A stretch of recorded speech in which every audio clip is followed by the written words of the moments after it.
Okay.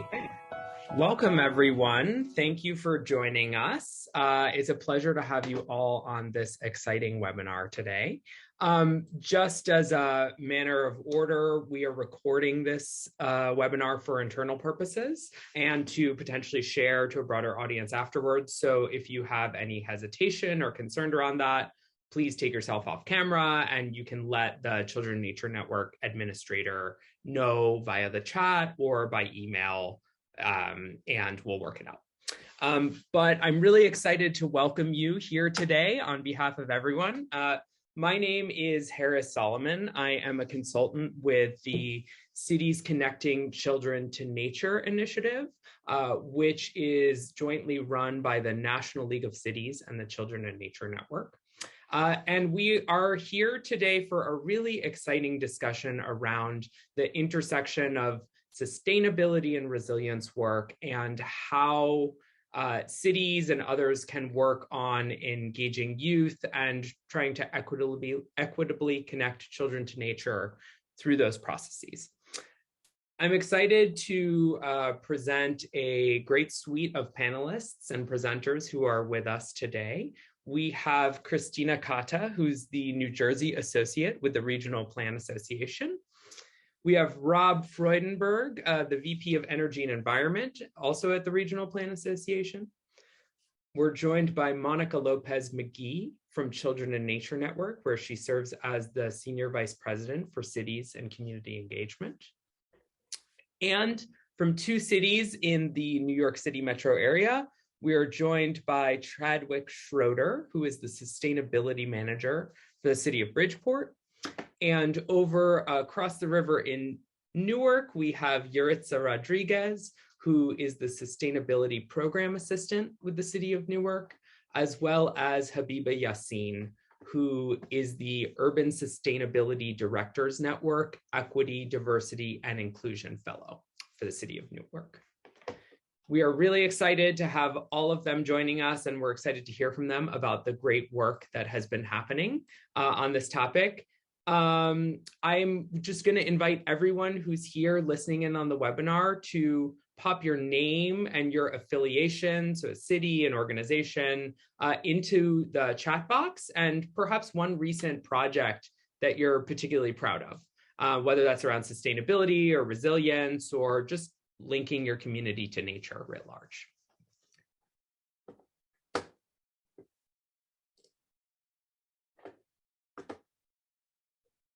The recording, I just saw a question in the chat. It looks like the chat is disabled. So if we can enable that, that would be great. The recording will be accessible and sent out via email following the webinar. So I'm sorry if you can't stay with us, but we'll be disseminating that. And because you registered for this webinar, you'll be able to receive the Cities Connecting Children to Nature newsletter, as well as the recording of this, this session today. So as we figure out the chat piece, I want to go ahead and just provide a land acknowledgement. We're all in different places, but I am joining you from the ancestral land of the Canarsie here in Brooklyn, New York. And we're joined by people across the New York metro area and the country. I just want to acknowledge that ancestral land in order to help renew and reaffirm ties to these nations, and acknowledge the painful history and heritage of those who have come before us across the region. If you are not familiar with your land history, or if this is a new practice to you, I would encourage you to check out native-land.ca, which can provide information on where you currently are and who formerly occupied that land.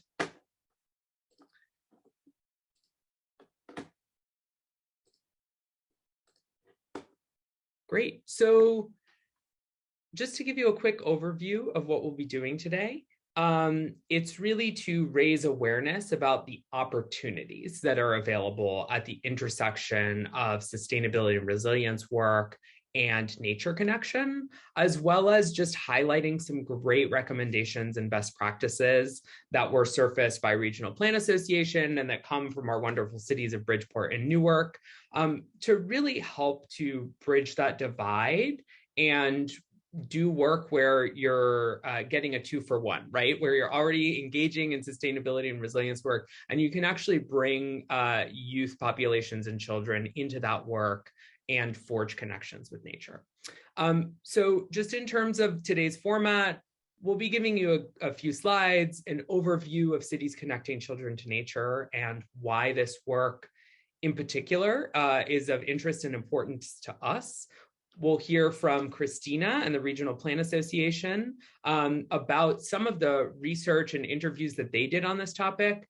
And then, of course, we'll be hearing directly from Chadwick, Yaritza, and Habiba about some great examples of forging connection between sustainability and resilience efforts and youth engagement in their communities and how that's played out. Finally, we'll have a bit of a panel to hear a little bit more about that work, ask them some questions. And of course, we'll reserve time at the end to open that up to a wider Q&A so that all of you can ask your questions, weigh in, think about how this might apply in your communities. So with that, I want to hand it off to Monica Lopez Mcgee from Children in Nature Network, who's going to tell us a little bit about cities connecting children to nature and why this work really resonates and is important to us. Thank you, Harris. Good to be here with everyone today. And, when we think of cities and we think of sustainability, the two, and children in connection to nature, they don't often mesh or come into the same conversation. And so this initiative, Cities Connecting Children to Nature, was really designed to recognize that there are immense benefits in times for children with time spent in nature, including social emotional learning, physical activity. Children move more. We as adults move more when we are outdoors, as well as there's now proven academic benefits. Children who have spent time outdoors test better. Also, we're in a community facing many mental health issues, and access to outdoors and time spent outdoors has also been proven to help relieve trauma and to improve mental health. So we want to take a moment and imagine what is possible. Imagine a city where all children, regardless of the color of their skin or their income, have access to a natural paths on their walk to school. Maybe they get to play on tree stumps and practice balance and coordination. I mentioned that movement.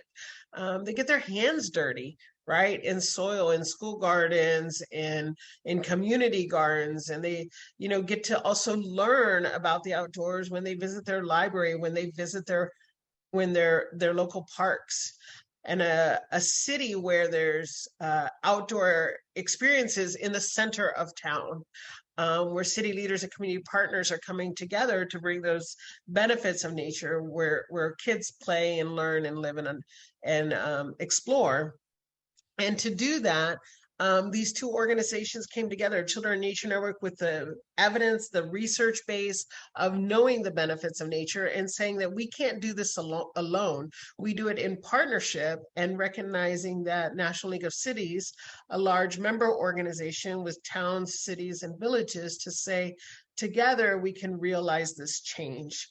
And then as we've now been in this partnership for over 7 years, and coming in, we've been working with cities to integrate strategies for equitable access to nature. That includes schoolyards becoming community hubs with green infrastructure that invites children to play and explore. That includes integrating connection to nature into early childcare centers, into libraries, and also looking at youth development opportunities, youth employment opportunities as it relates to the outdoors.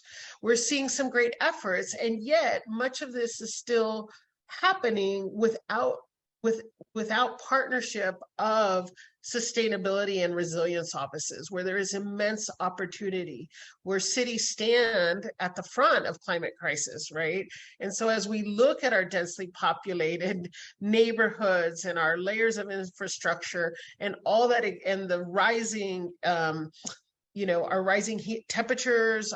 We're seeing more flooding in cities, fires, urban fires. And so how do we start to, as we plan for cities and the resilience of cities, how do we start to also factor in and consider what is possible when we bring the lens of children and their connection to nature?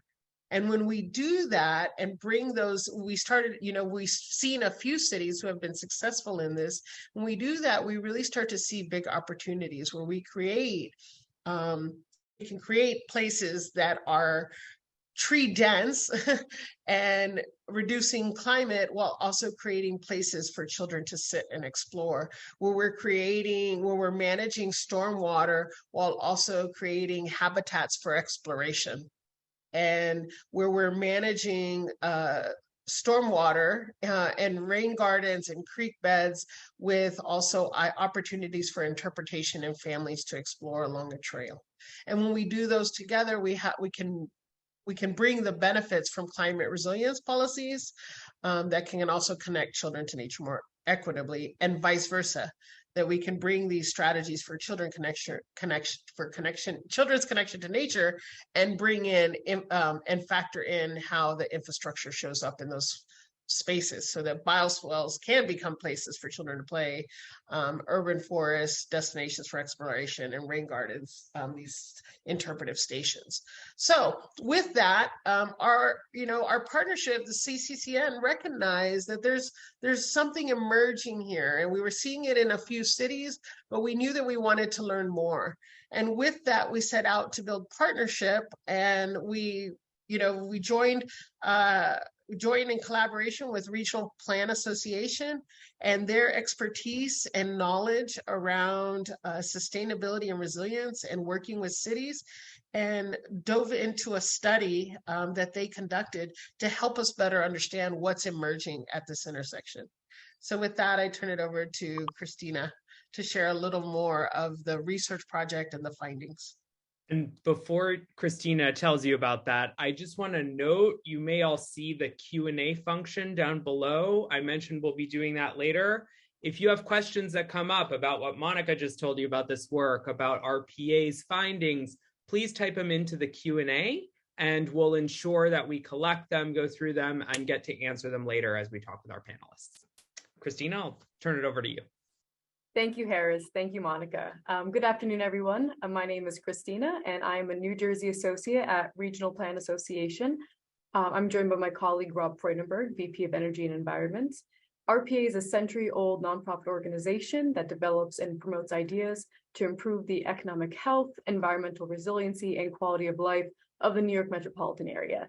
RPA conducts research on the environment, land use, and good governance, and advises cities, communities, and public agencies on urban planning issues. RPA was tasked with investigating opportunities and challenges for municipalities that are seeking to bridge sustainability and resiliency initiatives with the emerging field of promoting children's equitable connection to nature. So how did we do this? RPA conducted a review of local and state resiliency and sustainability plans within the New York metropolitan region. We define that as New York City, Long Island, the Hudson Valley, Northern New Jersey, and Southwestern Connecticut. RPA also compiled a literature review on connections between children and nature and how those efforts manifest in sustainability and resiliency efforts in municipalities. And then finally, RPA conducted stakeholder interviews over the course of several weeks with municipal officials in the region and with representatives from national and international organizations focused on sustainability and resilience. We're really grateful for the input from cities such as Bridgeport, Newark, New Haven, and New York City, as well as other stakeholders. If we can go to the next slide. We summarized our findings under 4 themes. Formalized ties among local agencies, departments, and offices to increase capacity to foster equitable connections to nature for children while achieving sustainability goals. We also pursued funding and innovative partnerships to advance sustainability, resiliency, and connections between children and nature. Next slide. We also oriented resilience and sustainability projects to include a focus on children and nature and engaged children and youth in shaping resilience and sustainability plans and projects to instill a sense of ownership and stewardship. We actually compiled these results into a fact sheet in partnership with CCCN and the National League of Cities. You can find this fact sheet on their website. They'll also be dropping it in the chat. But with that, I'll turn it over back to our moderators. Wonderful. I just want to add a point of order. I was looking at the chat. I noticed a lot of you are from, the community partner and nonprofit sector. And although, Monica didn't focus on that, that's a really large part of when we talk about cities. We're not just talking about city governments. We're also talking about the people who do the programming and do the work on the ground. And we're going to hear a little bit more about how that all factors in. So just want to say as a note that there's really a range of people who help deliver on this work. And we view that holistically when we think about it. So want to go ahead and pause. We're going to ask you to take a little poll. There will be a link in the chat. We're curious, where are you in your city, in your community, in your organization, in thinking about the connection between connecting children to nature and sustainability and resilience efforts? Using a standard Likert scale, 1 being I never think about this at all, 5 being I am always thinking about this and encouraging my colleagues and partners to do so as well. So if you don't mind going ahead, following that link and just taking the quick snap poll, we'd love to use that later to sort of inform where everyone's at. Ooh, and we already have some interesting results. So falling in the middle, sometimes thinking about it. Hopefully this webinar is going to encourage you to think about it more. And we can give you some recommendations for how to do that. So who better to give you those recommendations than folks from some of the cities that RPA talked to and have been doing this work on the ground. So I'm really excited to turn it over to Yaritza Rodriguez, who again is the Sustainability Program Assistant with the City of Newark, as well as Habiba Yassin, who is the Urban Sustainability Directors Network Diversity and Inclusion Fellow for the City of Newark. So turn it over to you two. Welcome. Thank you so much, Harris. Hi, everyone. Thank you again for being here this afternoon. And then I want to thank you all as well for joining us on this very important topic.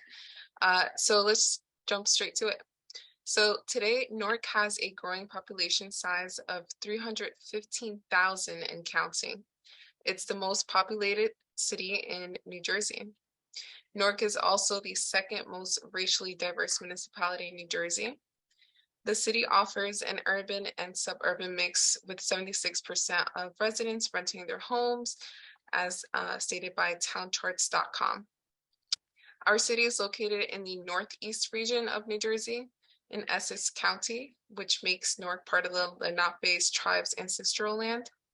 And it lies on the west bank of the Passaic River, which has a ton of historical ties to Newark from when it was first founded, as it was used as a trading route, thus helping Newark become the hub that it is today, to when the military was testing Agent Orange during the Vietnam War and putting it into the streams, thus affecting everyone and everything around it and living inside of the body of water.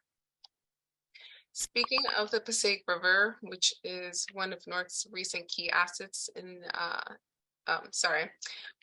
one of Newark's recent key assets, as you can see on the slide, is Riverfront Park. This year marks its 10th year anniversary, and since its opening in 2012, it was built with the intention of green infrastructure. It used to be a Superfund site, and due to its classification, the EPA, along with many organizations, community advocates, and policymakers, got together to clean up a good amount of the contaminants and created a green, luscious space that residents around who once did not have access can now go and stroll the beautiful park.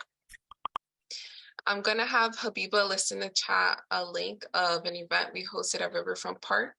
It documented the leaders involved in the Lower Passaic Valley Urban Waters Federal Partnership Cleanup Project. And you can also find that on the state's website, newjersey.com. Before I pass it on to Habiba, I want to leave you with this last piece of information. For the past few months, the Office of Sustainability, as I mentioned before, has been hosting many events focused on the opening of the Riverfront Park, welcoming residents and letting them know that this park exists for them and that it's okay for them to do recreational activities at the park and bring their little ones to enjoy as well. Something my old manager, Natalie Agosto-Filion, who you may know of, once said to me is that, which left me thinking, was that a lot of people don't know that they have access to the rivers and green spaces in Newark. This got me thinking about when I went up to New Hampshire and saw the people in their floaties floating around the rivers, or when I go down to the Dominican Republic, where my parents are from, and I see clusters of families going down to refresh themselves on a hot, sunny day at the river. In Newark, it's sad that no matter how hot it can get in this urban heat island, we're taught at a young age to avoid the river. A lot of it has to do with residents understanding that the water is toxic in EJ communities, but through the city and state's efforts of cleaning up the mess and hosting events for the communities, we can help connect children to nature. And an example of when we did so would be the Canoemobile event. We had elementary school students from the Ironbound region come and learn about flooding, storm surges, iceberg melting causing the sea levels to rise, as well as have them go on a canoe ride down the Passaic River and learn about its history. To give you a visual example, here's a clip I'd like to share with you about that event that our coworker Jonathan Gordon, who's actually here in the webinar, he put together. So you can go on and press play.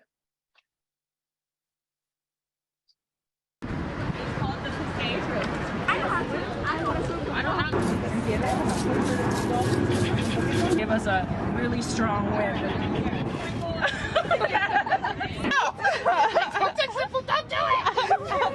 Do we have a shell or no shell? No shell. No shell, right? Do we have legs or no legs? No legs.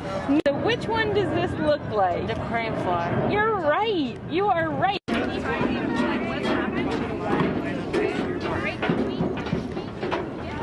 Perfect. Right here. Awesome. Great job.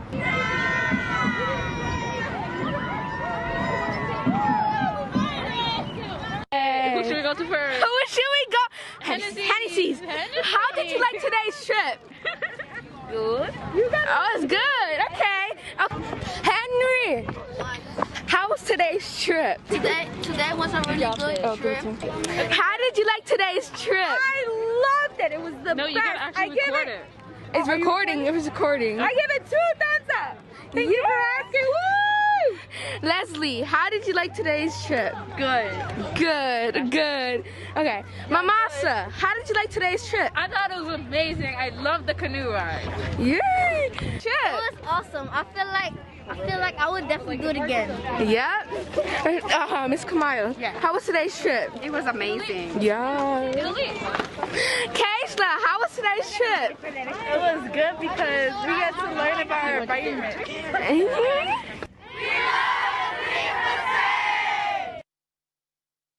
So I just wanted to mention the person that was grabbing the camera at the end, interviewing their classmates, was one of the students.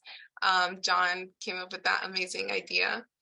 Thank you, Lacey and Kathy. I'm going to pass it on to my former coworker now, Habiba Yassin. She's also my best friend. So she's going to give you more insight about another program that we hosted over the summer. Hi, everyone. Thank you so much for having us. My name is Habiba Yassin, and I serve as the program coordinator of the Climate Justice Ambassadors Program at the Office of Sustainability, and this is under the umbrella of the Urban Sustainability Directors Network. And as my former coworker and best friend mentioned, the Newark Office of Sustainability has a lot of initiatives that connect youth to nature, and I'm really grateful to have worked with Newark youth to facilitate their curiosity and connect to nature so that they could be advocates for it when it comes to their families and friends and within their communities. Next slide, please. Thank you. So the purpose of the Climate Justice Ambassadors Program was to educate and empower youth from Newark to feel confident speaking about climate change and environmental justice to their peers, and have more awareness for their environment and the history of Newark, and advocate for the increase of green spaces within their communities. And for example, we showed youth the impacts of living within an urban heat island and how this directly causes harm to their health. And we designed a curriculum that included guest speakers from different fields of environmental expertise, including grassroots organizers and religious leaders, for example. And we took students on outdoor excursions to display the need for conversations on climate change. And one excursion in particular included the environmental justice tour, where students were able to observe Superfund sites in the East Ward and factories in the South Ward, in which they were able to be conscious about the amount of trucks that they saw on those streets because of all the factories that were there. And so there was a lot of trucks sitting on the roads, which ultimately pollutes the air within those neighborhoods. And there's people who live directly across the street from that who are breathing in that pollution.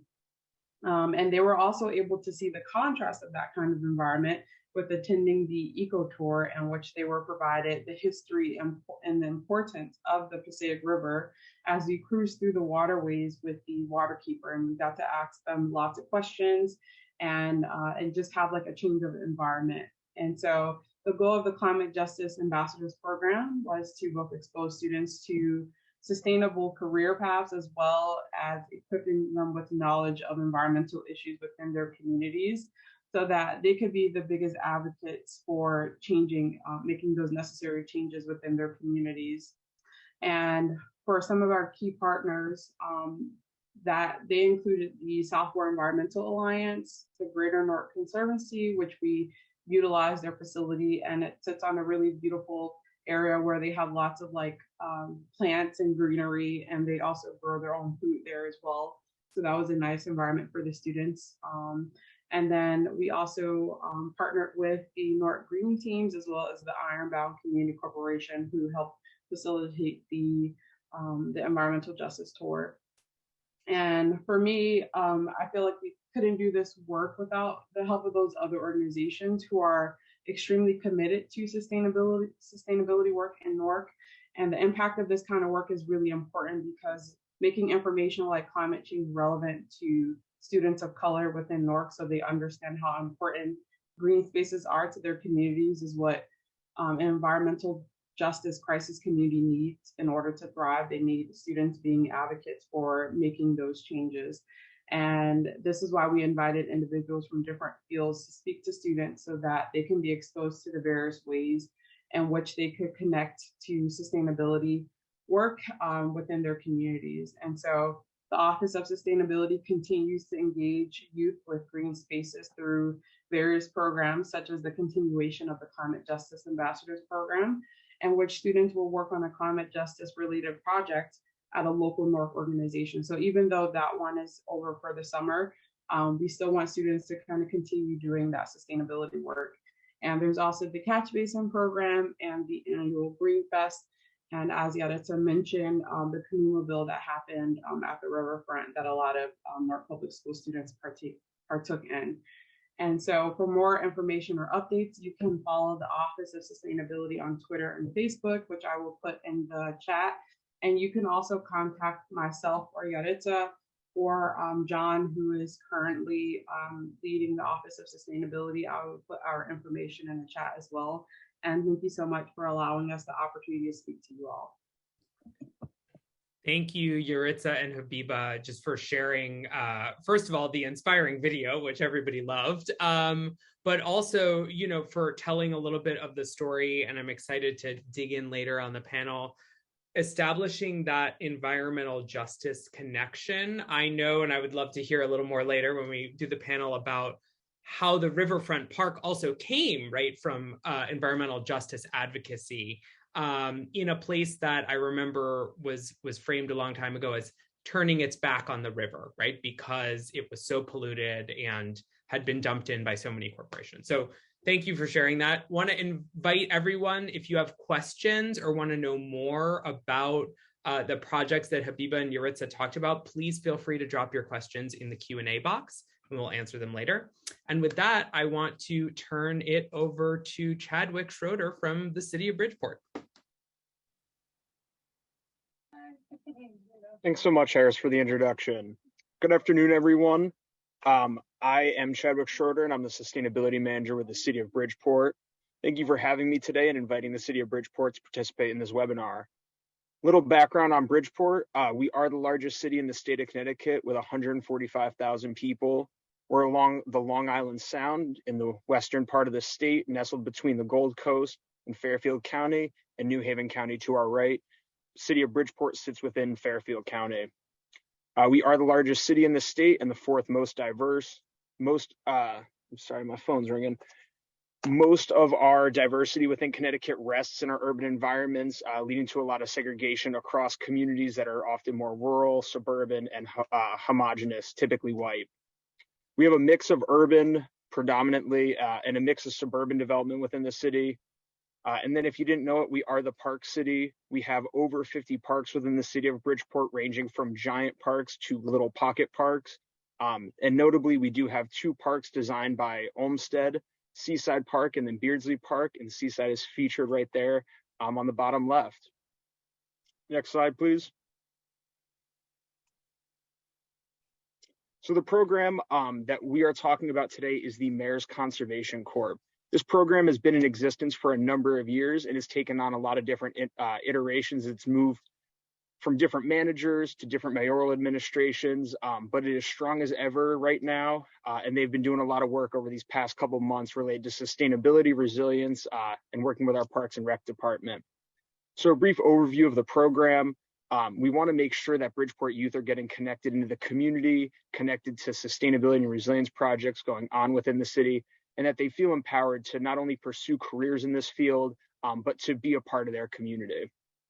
We hire around 8 to 9, sometimes as many as 12 youth for a period ranging from about mid-spring, so like April, as they're about to leave school, and they're employed about until late fall, around mid-October usually. They are, of course, paid for their time. They work about 10 to 20 hours per week, depending on the number of projects that we have and the number of events that might be going on. And they work on a wide range of projects. They work on community-oriented events, so cleanups that we have within the city. Some are either decided on by them and they help organize the people to then do the cleanup, or they just attend an event that's already been kind of spawned by the community. They also do a lot of work with beautification projects in the city. So we have the cleanups, and the next part of that is working on beautifying that area.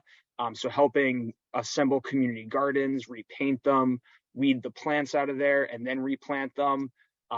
It covers a wide range. They also work directly with our Parks and Rec department a lot. One of our city staff people, Steve Layden, they work with him a lot on plantings at the Seaside Park down in the south end. And they also do a lot with environmental justice education. A few times throughout this past summer, I've spoken with them for about like an hour long about environmental justice, climate justice, starting with a very top down kind of like, what is this topic even about? Are you taught it in school? What kind of topics have they talked about? And surprisingly, it's not being taught in schools. The idea of environmental justice is not being brought to those students, even though they're in an environmental justice community with a trash incinerator located in the city and a natural gas facility. They are in an environmental justice community, yet they're not even being taught what that is. So that's where we kind of see that connection and that important connection to be made between showing them, we're here right now. This is your future, and this is your kind of community that you should feel empowered to take control of and really find solutions that actualize on the conditions that you see in your everyday life. We work with a few key partners, so city staff, myself, our tree warden, and Parks and Recreation Special Projects Coordinator Steve Layden on a lot of projects. The public schools, our coordinator Angie has a lot of connections with community members in the city. That's how we hear a lot about community cleanups. And Angie helps use these this program in a flexible way to support the community's needs as they exist at whatever moment it may be. They may be a cleanup that they need done in the next 2 weeks because they're having a block party a few weeks later. Angie brings those students out, gets them into the community, introduces them around, and then they go to work, making that place look even better. And that's where the neighborhood really comes in. Having those strong neighborhood relationships, whether that be in one specific neighborhood, at a community individual level, or a stakeholder nonprofit level, all of those different levels are extremely important because it gets those kids enmeshed into an entire new world of opportunity of what they could pursue. Nonprofit work, sustainability work, resiliency work, consulting work. It covers such a wide range that it's really good to have those connections. And we really can't thank Angie enough for all the hard work that she does, keeping the community and that neighborhood perspective intimately intertwined in the work we do in the city. And part of that means doing professional development with those students as well. Angie not only helps them do resume writing classes, but also invites speakers in to talk about the field, which tries to give that roundabout perspective of what this field really is, because sustainability isn't just the work I do in government. It's the connecting the children with nature. It's spaces, not just green spaces, but biodiverse that promote pollinators and native plants.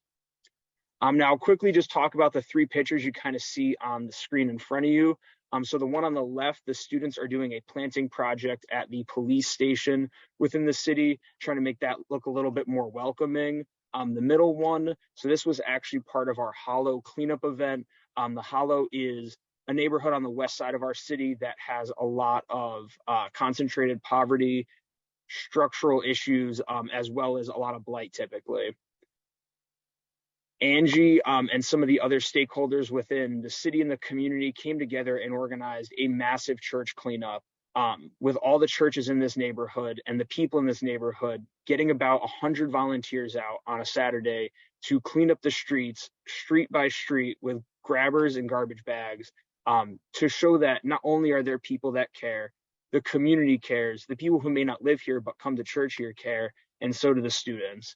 And then my favorite one is on the right over there. This event was actually started by the community members in the East End. This corner that you see here is known as one of the hot corners within the city of Bridgeport. A lot of shootings take place there, and there's a lot of violence just generally. And that also means there's typically a lot of trash too. So this event was about reclaiming that space, beautifying it, taking it back to the community. And this is encapsulating that right there. They wanted to show that not only is the community here, but the city's putting people behind it to help them reclaim that block and that space for themselves and have ownership over it. Some iterations that are coming with this same project eventually down the line are going to be some public art in this space, community driven, of course, want to make sure that people feel like it's their space and they have control over it. And then general beautification, continuing to clean up the area and show that just because that trash keeps coming back doesn't mean we're going to stop coming to pick it up. Consistently showing up as a city entity that we are, it's important. Just because you have to continue to do something doesn't mean the city should ever give up. That's our job, and those are the people that we represent. And that's why this program is so important. It's bringing those children into the fold, showing them the myriad of opportunities and avenues that they could take their career down, and making them feel empowered to have a stake in that community. Awesome. Thank you so much, Chadwick. So inspiring, not to, keep saying the same thing, but I think it's just so incredible to hear, stories like from both Newark and Bridgeport about how this is actually playing out. And so to that end, want to move into a bit of a panel discussion. What we'll do is we're going to go ahead and take down these slides so you can see everyone. We have Yabiba, Yuritsa, Chadwick, Christina, and Rob Freudenberg from RPA, who will be available to answer questions as they come up. I want to start by asking questions for you, Yuritsa, Habiba, and Chadwick. Would just love to hear, you've presented such engaging stories about what it's been like to both work with youth directly, right? To like actually engage with them, but also expose them to new opportunity. And I'm just curious, what sort of emerged from that? Like what surprised you? You know, what things have you found that maybe you weren't anticipating in your work? And in new work, I'd say that could be Riverfront Park engagement, or that could be through the ambassadors program. I would say how much they wanted to actually be outside. I think if I could do it over again, I would incorporate them being outside even more, because you could tell that they really enjoyed that and really would kind of like jump at the opportunity to be outside. Like when our colleague brought in like the thermal gun, they really took that and like they just wanted to keep doing it. They were basically measuring the temperature of different surfaces outside, including like being able to tell the difference when it's a more shaded area and how that looks like in terms of you being cooler.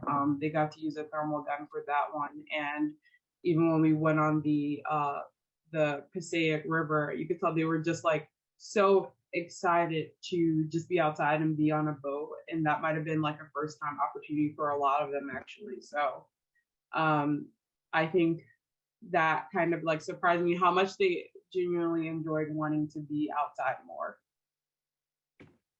Awesome, thank you. Yuritsa, is there anything you would add from your experiences in Newark too? Yeah, something that came up often between not only the students from the Ironbound region, but also the interns that we had during the Climate Justice Ambassadors program, was that they wish they learned more about this. They learned more about sustainability and environmental, the impact of climate change and all that.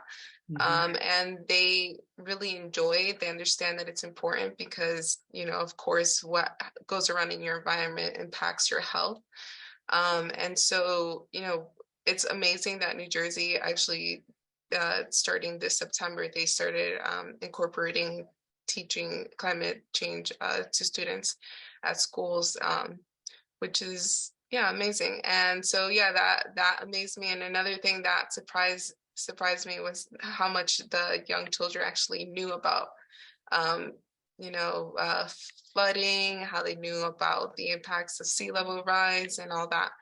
And yeah, just doing it outdoors is really important. It's one of the best ways to learn, doing hands-on activities. So that's all for me.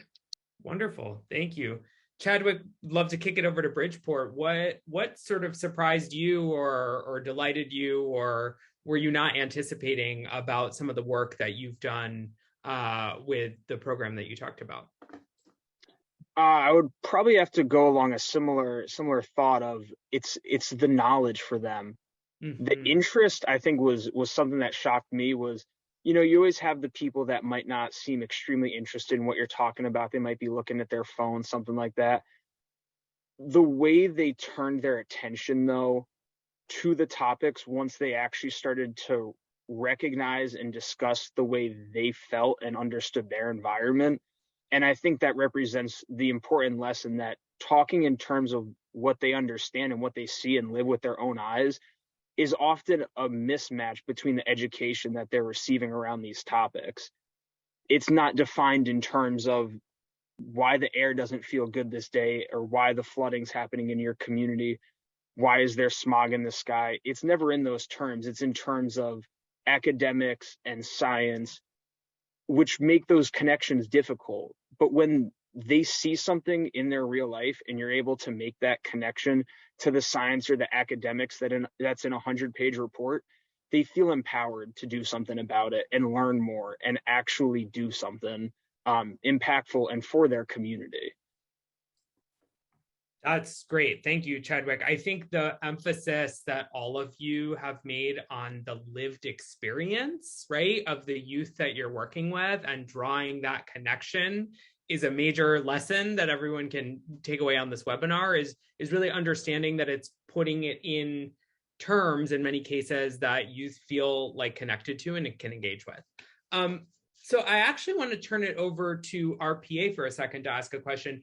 We just heard about two fantastic programs, but But there are some other things that you all discovered, Christina and Rob, right? That there are some cities that were actually using their built infrastructure to engage youth. I'm wondering if you can tell us a little bit about some of the other ways, and we heard about that with obviously Newark Riverfront Park, which is now a marquee, beautiful green space that really opened the river back up. Would love to hear about how other cities have maybe been using like their built environment and projects to do some similar types of work. Sure, I can take that on. We had the pleasure of speaking with New York City, and one of the projects that they were bringing children in a really fantastic way was the Lower East Side Resiliency Project, if I recall correctly. And they actually consider children stakeholders because children would be inheriting the neighborhood and be active in the neighborhood later.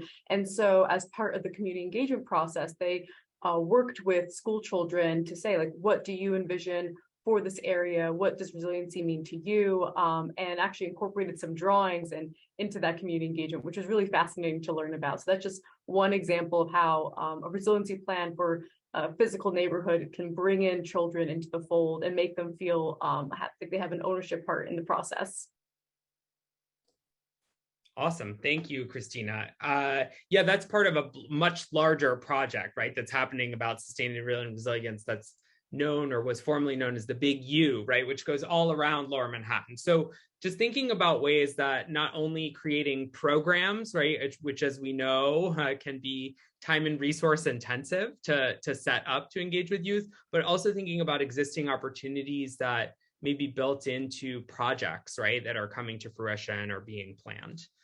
I would love to hear maybe about some of the challenges, Habiba, Yuritsa, Chadwick, or, Christina and Rob, anything that emerged. It doesn't have to be, right, like what I wish I had done different, but maybe what came up that you weren't anticipating that you had to really like work through in terms of this work?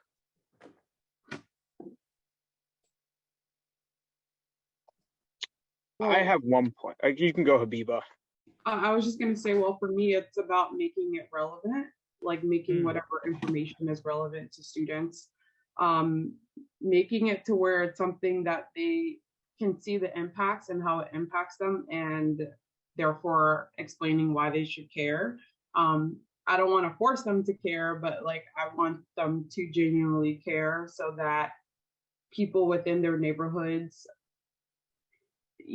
feel like someone is advocating for them as well.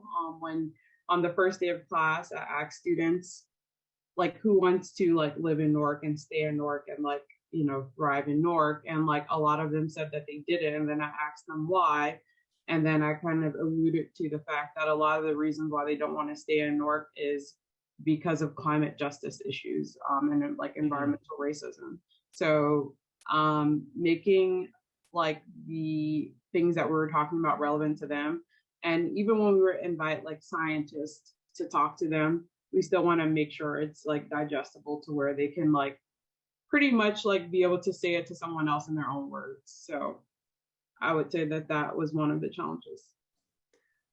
I really appreciate that, Habiba. I just want to note too that even when we were talking about preparing for this webinar, right, there's a balance that we talked about here that extends to this work where, how much do you emphasize the challenges that the community have inherited? Just for those who don't know, the Passaic River is one of the most polluted rivers in the country.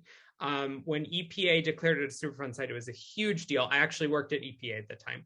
And so being able to tell that story, Habiba, I think is a really important point that like, you don't want to depress everyone or make them feel like nothing is possible, but it's important that youth understand, what has been given to them, right? In terms of climate change and in terms of environmental justice. Great. Yuritsa, Chadwick, Christina, would love to hear if any of you have something to chime in as well. One of the challenges that I would say I might not have expected at the outset was really needing to be an advocate for the fact that they are young still and that they are youth and that we're not expecting them to be like professional, like 40 years into their career type thing. There's a lot of perceptions around youth the minute they step in the door, whether they are lazy, whether they work too hard. having to always counteract that and remember that you need to be the first line of defense for those youth you're working with and advocate for them and uplift them. It's paramount to not only a successful program, but giving those kids the respect they deserve. Great. Thank you, Chadwick. Christina, did you want to chime in? No, Yuritsa, you go on ahead. I apologize. I just wanted to add on to what Chadwick said, and giving them the respect. Even though they're younger than us, even though they're not adults, we still should treat them as adults, talk to them like adults, and I feel like that's what's going to really help them understand. Take the information seriously. Christina, you can go ahead. Thank you, Yuritsa. I just want to share that as we were conducting our stakeholder interviews and doing research, one of the challenges that came up, and I'm sure this is no surprise to anybody that works in government, is just resource allocation and time. We have right now a lot of trouble staffing public agencies and governments. There's a lot of funds coming through a variety of areas, but there aren't enough manpower and hours to do all the work. And obviously there's always competing priorities. And so we really need champions within municipal government to bring these programs together, because without somebody who's really leading that charge, it's very easy for other projects and priorities to take precedence and for something like this to kind of go on the back burner. And such an important project. And if I can add to it, Christina's excellent point. I mean, I think what we heard over and over and over again in our interviews was that everybody believes that this intention should be part of projects, that connecting children to nature, like who would say that we shouldn't be doing that? But when you don't have the staffing or the funding sources that kind of come in for resilience or sustainability, don't specifically say there needs to be a children-nature connection. That's going to be the last thing that people tend to do, because you're trying to get the project done that's on the books. And I think where you did have examples, you have programs like we heard about in these two cities, or you have staff members who have it as a particular pet interest to make sure that, as Christina mentioned, there were engagement opportunities for kids. And I think that's something that's kind of noteworthy, that maybe our funding streams need to require that there be kind of a children nature engagement, and maybe that staff have a sense that connecting children to nature should be a mission of each agency. Rob, thank you so much. I think that's a really important point, right? We've talked a lot about engaging youth and the programs and the mechanisms that are built around doing that. But just when we think about connecting young people to nature more broadly, right, there are some other opportunities, as you're saying, right, in planning processes around projects that are in the pipeline. So with that, I want to throw a last question out there before we answer some Q&As from the audience, which is, if you had any recommendations, and this is for everyone, right, about how other people on this webinar can actually help forge those connections to nature for young people, what would you say? And, Habiba mentioned earlier, right, that's like just getting kids outside more. But would love to hear other things that came up, RPA, in your research, or Yuritsa and Chadwick, just in your experience in Newark and Bridgeport.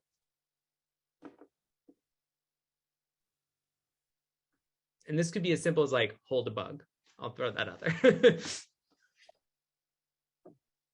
I think it's about being intentional, like intentionally deciding at the outset of a project that you want to involve youth, whether that be in the actual development of the project or in the actual completion. So like signs, put on your youth hat. You got to actually sit down and think like you're a 12-year-old and go, what do I need? What am I looking at? Am I looking at the pretty colors? Am I looking for a sign that is placed with an education thing that's actually at my height instead of, for an adult that I have to look up to?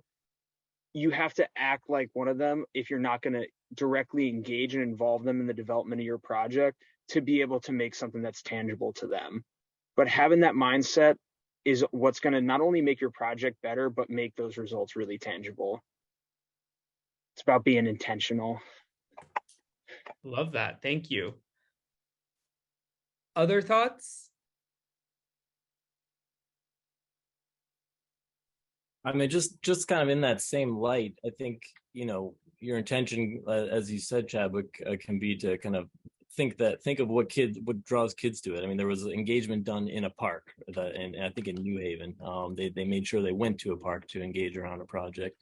And then there's another example of a built project in Sunset Cove in Jamaica Bay, where they built in an outdoor classroom into a wetlands restoration. So that intention was there, and it translated to a built project, but you had to have that intention to make sure that was in the design. So I really like that idea of intention being the driver. Awesome. Habiba, I know you just popped out for a second due to Wi-Fi. I was asking everyone, just in terms of connecting children to nature, if there were any like practices. You mentioned just getting youth outside more. If there was anything that you would really recommend, to everyone on this webinar as a practice, whether in their city or organization or the work they're engaging in. Yes, I would say to widely distribute or like put on your website of something visible where they can identify parks within neighborhoods or urban farms, because a lot of people in Newark were not aware that they lived like next to an urban farm, for example. So just like a space where they would be able to like go and just like touch the soil, or like bring their kids there even after school, or just go on a walk. I think like maybe we just need like information about more accessibility to like parks and just green spaces within our neighborhoods. I think that could be really important. So online or even just like a physical copy of like people who happen to stop in by your office, you can provide that, and maybe they can like hang it up at schools and things like that. I think that information is not readily accessible in a lot of places, or a lot of people don't know, because there's just an information deficit. And we do want youth to be able to have safe spaces to be able to go after school. Awesome, thank you. So I want to turn to some of the questions that we've gotten from the Q&A. Kathy Nazari wrote in, do you find that the nature programs that you all have been talking about and RPA that you discovered in your interviews, have they instilled a sense of, compassion towards animals in these children, right? Is it just informing more largely like the choices that they're making? I realize some of this may be anecdotal, or maybe you have some data, but would just love to hear about like what you observed in terms of how the work you've done has really impacted youth and their connection to nature. I'll take a first stab at that. We interviewed the city of New Haven, and they had a really fantastic program, which they worked with artists and children to do these beautiful street paintings around stormwater drains and made them aquatic. So that you had fish, you had different types of animals, and basically to trying to give a sense that this is actually leading towards a body of water, and that people who are in the neighborhood should be mindful of that and not throw trash and other items into stormwater drains. And they actually did these projects with the children. So it was a great learning experience for everybody. So that's just one example that we came across during our process. Great. Yuritsa, Chadwick, Habiba, anything you would add to that? I don't have like a specific anecdotal example, but I do know that like in my intake form, some students did mention that they have animals. And I think they do see the same connection, in particular when we were discussing the urban heat island effect, that also impacts animals as well, and it impacts our wildlife as well. So they were able to make that connection at least. I'm not sure if there's anything greater. Like I said, I think in retrospect, I would have got them, like we would do yoga and things like that within the classroom. I think we should have done it outside. Awesome, thank you. So one last question. I feel like it's a Pandora's box question because we could talk about it for a full hour. We'd just love to hear quickly sort of what maybe progress, or like how did you forge connections in Newark and in Bridgeport specifically, and maybe of RPA if you have examples? How have people forged connections across different parts of government? As we know, things can be siloed, it can be tough to partner, but I'm just curious, like, did you build connections with other agencies or folks through this work, and just sort of what lessons came out of that? I can go. I feel like we not only did that, but like we really did rely on connecting with people in-house. We actually had people who worked within our offices or in other departments come speak to students like about fast fashion, about like public transportation. Newark thankfully has a really robust public transportation, which is really important when you're talking about cities and sustainability. So we did lean on that partner, but we also maintained a lot of our partners because we relied on like they came, even though they came for like a previous program that wasn't me. I feel like we were maintaining that relationship, coming to ask them to come back to speak to students. So I think it's really important not to do this work in silos and to depend on other departments and community partners, because one thing that I was trying to get our students to understand is that sustainability work is important for every department in every sector and every field. So some students were interested in IT, some students were interested in engineering and things like that. Sorry, I thought I went on mute. But yeah, so I feel like sustainability, we relied on our partners when discussing sustainability within our offices, and we would look to other departments to talk about different subjects that maybe we didn't necessarily know about. When we know about sustainability, but we don't really know how sustainability looks like within their department area. So that was really important. Awesome. Any closing thoughts? I just think Habiba's answer gives the perfect plug for the role, an important role of sustainability offices and climate resilience offices as this connective, network, because, Parks is going to deal with parks, DOT is going to deal with street issues, but when you have issues of sustainability and resilience, and this is the power of climate to kind of bring these things together, an office that can coordinate between the agencies ensures that that's an issue that's touched on. And if you add the children to that, I think you have the opportunity for a real strong, better outcome for what we're thinking about. Awesome. Thank you, Rob. I couldn't think of a better closing thought. I realize we're already at the bottom of the hour. I want to just thank our panelists and everyone who spoke on this webinar for joining us and just presenting their experiences and their findings. I really do feel inspired by what we heard today, and I'm just super enthusiastic. I want to just let everyone know a couple of points of order. You may have seen when you registered that we are working on a roundtable specifically to bring cities together on this topic to have more in-depth discussions across the tri-state area. So you can always register through a link that's going to be dropped in the chat. We also have the Cities Connecting Children to Nature Resource Hub, which has some great resources on these topics, and just equitably connecting children to nature more broadly, but also around sustainability and resilience. And lastly, I want to ask a brief favor of everyone who joined us. We have a survey that we're going to be putting out there just about the webinar and how you found it. So we'd really appreciate any feedback that you have for any of us. But thank you to everyone for joining. And again, a big special thanks to Yaritza, Habiba, Chadwick, Christina, and Rob for talking about what they found today. We really appreciated having all of you, and we hope you have a lovely afternoon.